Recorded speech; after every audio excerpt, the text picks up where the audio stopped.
नमस्कार, मी ज्ञानेश्वर गिराम, महाराष्ट्र पक्षी मित्र समन्वयक.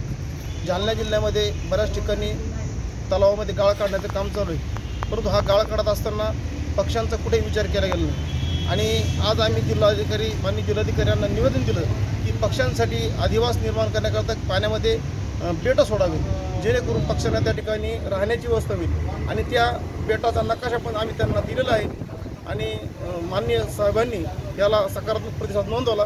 आता ज्या काही घाणेवाडी किंवा गलाटी अशा प्रकल्पामध्ये काम चालू आहे त्या ठिकाणी अशा प्रकारचे बेटं तयार करून महाराष्ट्र पक्षी मित्राला सहकार्य करण्याचं त्यांनी आश्वासन दिलं आहे. धन्यवाद. जैवविविधतेबद्दल तुमच्या निवेदनामध्ये उल्लेख आहे, म्हणजे जालना जिल्ह्यामध्ये असेल किंवा तलाव परिसरामध्ये असेल, कुठल्या प्रकारची जैवविविधता आढळून येते, म्हणजे विशेष करून पक्ष्यांच्या प्रजाती असतील का?